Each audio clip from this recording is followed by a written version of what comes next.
പിണറായി വിജയൻ മഹാനാണ്, M V Govindan ഗംഭീര party നേതാവാണ്. ഇവിടെ യാതൊന്നും സംഭവിച്ചിട്ടില്ല. ഭരണവിരുദ്ധ വികാരമേയില്ല. ഭരണവിരുദ്ധ വികാരമില്ല. ഗവൺമെന്റ് വർഗീയത സഹായിച്ചിട്ടില്ല. ഇത് പ്രതിപക്ഷത്തിന്റെ വെറും ആരോപണമാണ്. ഗോവിന്ദ മാഷ് പറയുന്ന എപ്പോഴും പറയുന്നൊരു കാര്യം, എല്ലാവർക്കും തെറ്റുപറ്റി. ഈ ചില ക്ലാസ്സിൽ കുട്ടികൾ മാർക്ക് ലിസ്റ്റ് വീട്ടിൽ കൊണ്ടുപോകുമ്പോൾ പറയും എല്ലാവരും തോറ്റുത്തോണാണ്. എല്ലാവരും തോറ്റു എന്ന് പറഞ്ഞാൽ നമ്മൾ തോറ്റതിന് പ്രശ്നമൊന്നുമില്ല, മിക്കവാറും എല്ലാവരും തോറ്റു എന്ന് പറയും. എന്ന് പറഞ്ഞാൽ എല്ലാവർക്കും തെറ്റുപറ്റി എന്നാണ്. പണ്ട് ഒരാളൊരു തമാശ പറഞ്ഞിട്ടുണ്ട്. ഒരാൾ ആനപ്പുറത്ത് കയറി. അയാൾ കയറിയപ്പോൾ അയാൾ പേടിച്ചായിരിക്കണം. അയാൾ തിരിഞ്ഞായിരുന്നു. അയാൾ ആനയുടെ പിന്നിലേക്ക് തിരിഞ്ഞായിരിക്കണേ. ഈ ആനപ്പുറത്തിരിക്കണ അങ്ങനെ ഇരിക്കാൻ പറ്റും, തിരിഞ്ഞിരിക്കുന്നു. അയാളോട് പറഞ്ഞു, നിങ്ങൾ തിരിഞ്ഞിരിക്കൂ. ഞാൻ തിരിഞ്ഞിരിക്കില്ല, വേണേ ആന തിരിഞ്ഞോട്ടെ. ആന തിരിഞ്ഞാൽ ഇയാൾ തിരിഞ്ഞല്ലേ വരിക. ഇത് നാശത്തിലേക്ക് പോവാണ് എന്ന് തന്നെയാണ് ഉള്ള പ്രവർത്തകന് പോലുള്ള വിശ്വാസം. കാരണം പ്രതിപക്ഷമടക്കം ഇടതുപക്ഷ സഹയാത്രികരടക്കം ഉന്നയിച്ച മുഴുവൻ കാര്യങ്ങളും ശരിയാണെന്നാണ് കേന്ദ്ര കമ്മിറ്റിയിൽ വരുന്നത്. തെരഞ്ഞെടുപ്പിന്റെ ഫലം വന്ന് കുറച്ചു കഴിഞ്ഞപ്പോൾ മുതൽ കേൾക്കാൻ തുടങ്ങിയതാണ് അടിമുടി മാറാൻ പോകുന്നു CPM-ൽ വലിയ രീതിയിലുള്ള വിമർശനങ്ങൾ പാർട്ടിക്ക് അകത്ത് നിന്ന് തന്നെ ഉണ്ടാകുന്നു. ഏരിയ കമ്മിറ്റി, ലോക്കൽ കമ്മിറ്റിയിൽ എല്ലായിടത്തും വലിയ രീതിയിലുള്ള പ്രതിഷേധങ്ങളും അല്ലെങ്കിൽ അന്നത്തെ സർക്കാരിനെതിരെയും പിണറായി വിജയനെതിരെയൊക്കെ സംസാരിക്കുന്നുണ്ട്. എന്നാൽ ഇപ്പൊ കേന്ദ്ര കമ്മിറ്റിയുടെ റിപ്പോർട്ട് വന്നു. സർക്കാരിന്റെ സ്ഥാനാർത്ഥി നിർണയം പിഴച്ചു, ശബരിമല സ്വർണ്ണക്കൊള്ള വിഷയത്തിലെടുത്ത നിലപാട് തെറ്റായിരുന്നു, വെള്ളാപ്പള്ളി നടേശനെ ഒപ്പം കൂട്ടിയത് തെറ്റായി, യോഗി ആദിത്യനാഥിന്റെ സന്ദേശം വായിച്ചത് തെറ്റായി എന്നൊക്കെ പറയുമ്പോഴും കേന്ദ്ര സർക്കാരും അണികൾ അല്ലെങ്കിൽ ഏരിയ കമ്മിറ്റിയിലും ലോക്കൽ കമ്മിറ്റിയിലും പ്രവർത്തകരും നേതാക്കളും അണികളും പറഞ്ഞത് സത്യമാണെന്ന് തന്നെയാണ് കേന്ദ്ര കമ്മിറ്റിയും പറയുന്നത്. പക്ഷെ സത്യത്തിൽ അണികളെയും സഖാക്കളെയും പറ്റിക്കുകയല്ലേ? കേന്ദ്ര കമ്മിറ്റിയും മാറാൻ എം വി ഗോവിന്ദനോടും പിണറായി വിജയനോടും മാറാൻ പറയുന്നില്ല. ഇത് ആരെ കാണിക്കാനാണ് ഈ പ്രഹസനം? അല്ല, ഇത് യഥാർത്ഥത്തിൽ പാർട്ടി രക്ഷപ്പെടാനുള്ള അവസാനത്തെ കച്ചിത്തുരുമ്പെടുത്തിട്ടതാണ്. എനിക്ക് തോന്നുന്നു കേന്ദ്ര കമ്മിറ്റിയിൽ ഇരിക്കുന്ന കുറെ ആളുകൾക്കെങ്കിലും കേരളത്തിൽ നടക്കുന്നതിനോട് ശക്തമായ വിയോജിപ്പുണ്ട്, ഉറപ്പാണ്.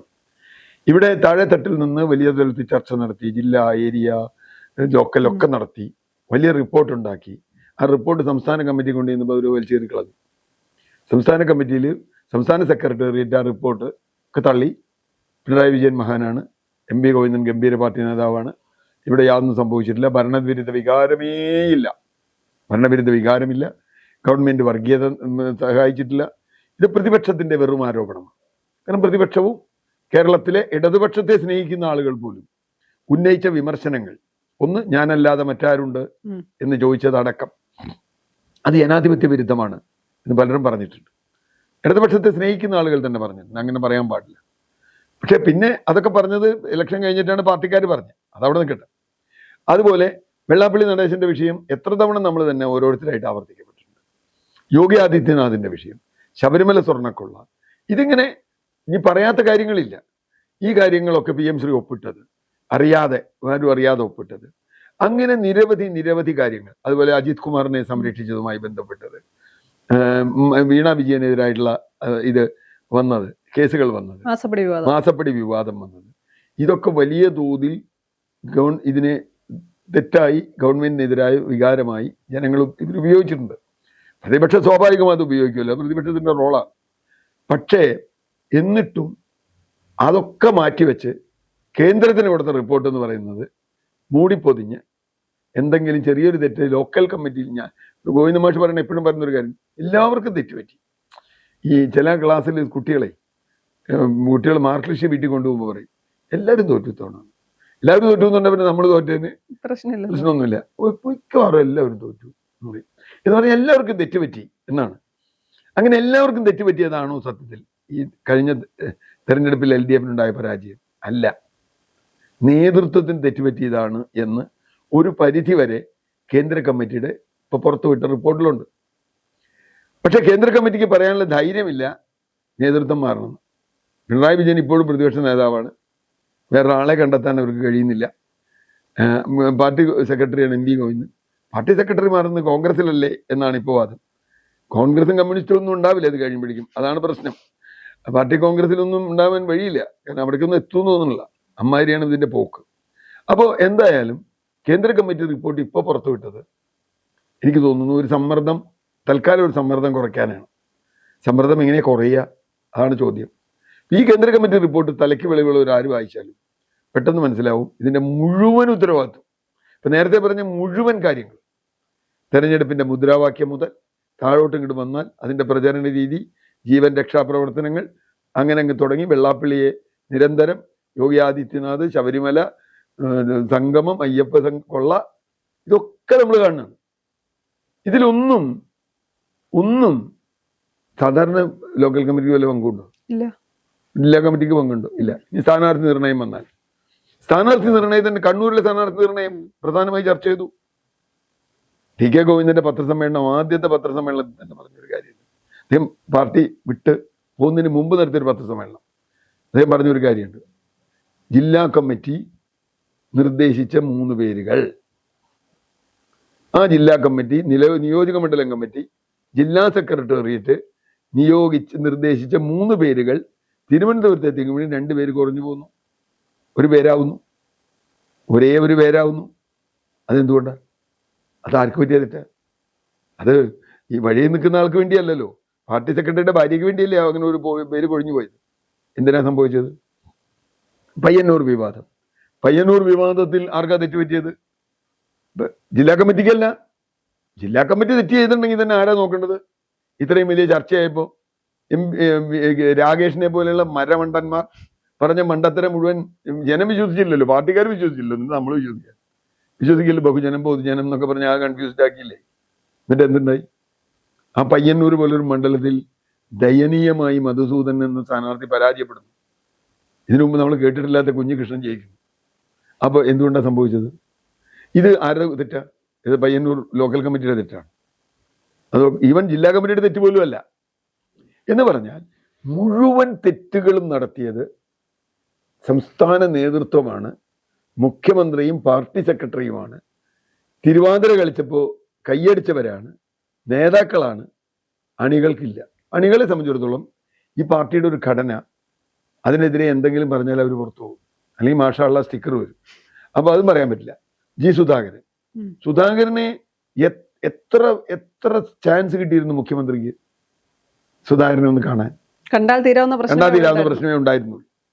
സുധാകരന്റെ വീടിന്റെ 3 കിലോമീറ്റർ അപ്പുറത്ത് വന്ന് ഹെലികോപ്റ്റർ ഇറങ്ങിയിട്ട് കുട്ടനാട്ടി പോയി തിരിച്ച് സുധാകരനെ കാണാതെ പോയി. നമുക്ക് ഓർമ്മയുണ്ട്.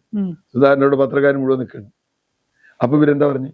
അത് സുധാകരനെ ഞങ്ങൾ കാണില്ല, സുധാകരൻ പോയിക്കോട്ടെ. സുധാകരൻ മാത്രമല്ലല്ലോ പോയത്.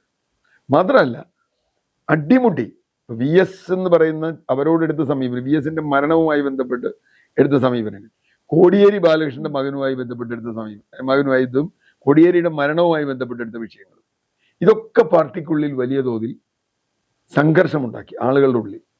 അപ്പൊ എന്താ ഇവര് പറഞ്ഞ്? പാർട്ടി അച്ചടക്കമുള്ള ഉരുക്ക് പോലെയുള്ള സംഘടനയാണ്. മോളി എന്ന് പറഞ്ഞാൽ താഴെ മുഴുവൻ ആളുകളും കേൾക്കും. എന്ത് മണ്ടത്തരം പറഞ്ഞാലും ജനം കേൾക്കുമെന്നാണ് വിചാരിച്ചത്. അങ്ങനെ കേട്ടില്ല, പാർട്ടിക്കാർ കേട്ടില്ല.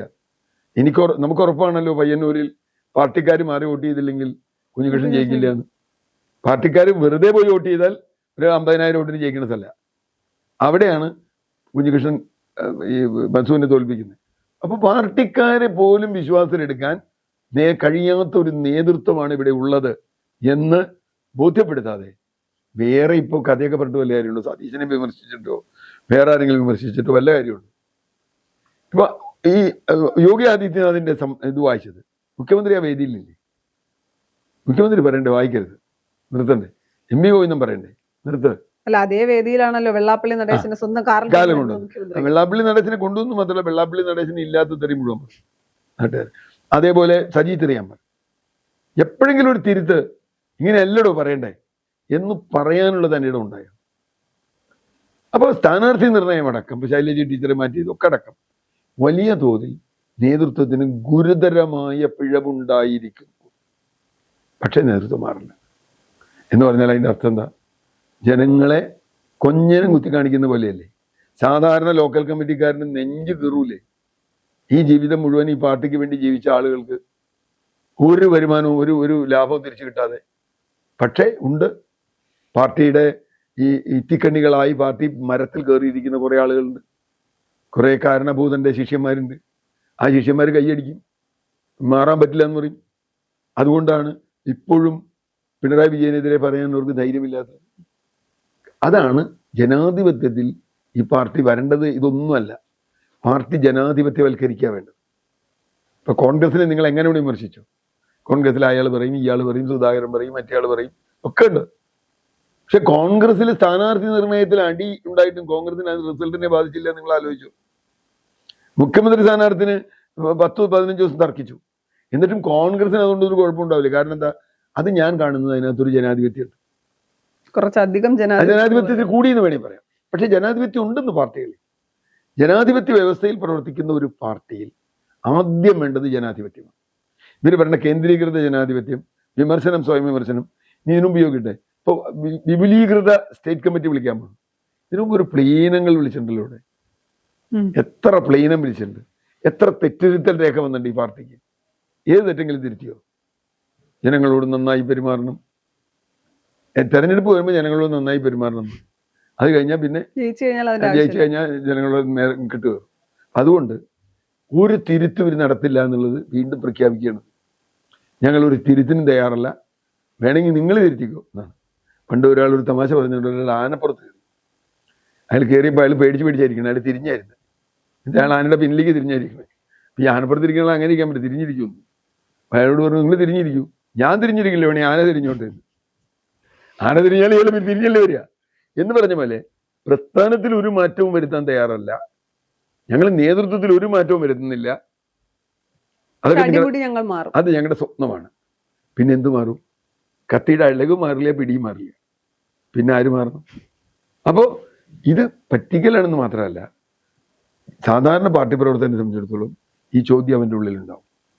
അപ്പോൾ ഇപ്പോൾ ഉള്ളതിനേക്കാൾ പ്രതിരോധം പാർട്ടിയോടുണ്ടാവും. അപ്പോൾ ഞങ്ങൾ തിരുത്തും എന്ന് പറഞ്ഞാൽ ഈ സംസ്ഥാന കമ്മിറ്റിക്കൊന്നും തിരുത്താനില്ല. തിരുത്തേണ്ടത് ആരാന്ന് കേന്ദ്ര കമ്മിറ്റി വായിക്കുമ്പോൾ നമുക്ക് മനസ്സിലാവുന്നുണ്ട്. പക്ഷെ അവിടെ തൊടില്ല എന്ന് പറഞ്ഞാൽ ഇത് നാശത്തിലേക്ക് പോവാണ് എന്ന് തന്നെയാണ് ഉള്ള പ്രവർത്തകന് പോലുള്ള വിശ്വാസം. കാരണം പ്രതിപക്ഷമടക്കം ഇടതുപക്ഷ സഹയാത്രികരടക്കം ഉന്നയിച്ച മുഴുവൻ കാര്യങ്ങളും ശരിയാണെന്നാണ് കേന്ദ്ര കമ്മിറ്റിയിൽ വരുന്നത്. അപ്പൊ ഇതുവരെ എന്താ ഉണ്ടായിരുന്നത്? അപ്പൊ ഇനി തിരുത്തില്ലെങ്കിൽ പിന്നെ എന്ത് വിശ്വസിച്ചായി പാർട്ടിയിൽ നിൽക്കണേ ഒരാള്? പിണറായി വിജയനും ഗോവിന്ദനും ഒക്കെ തന്നെയാണ് ഇനി ഭരിക്കാൻ തുടരണമെങ്കിൽ എന്ത് വിശ്വസിച്ചാൽ നിൽക്കണേ? നാളെ വീണയുടെ കേസിൽ ഒന്ന് അറസ്റ്റ് ചെയ്തു, പിണറായി വിജയനെ ചോദ്യം ചെയ്യാൻ വിളിച്ചു, പാർട്ടിക്കാരെല്ലാം പോകും? എനിക്ക് തോന്നുന്നില്ല. ഇനി പോയില്ല. പോയാൻ 25 അവിടെ കിടക്കുക അകത്ത്. അപ്പോ പിന്നെ ഇവരെന്ത് ചെയ്യും? അപ്പൊ ഈ ഒന്നാമത് ഇത് ജനാധിപത്യവൽക്കരിക്കുക, തെറ്റ് സമ്മതിക്കുക, എന്നിട്ട് മുമ്പോട്ട് പോവാൻ കഴിയില്ലെങ്കിൽ പാർട്ടിക്ക് ഒരായുസും ഉണ്ടാവില്ല.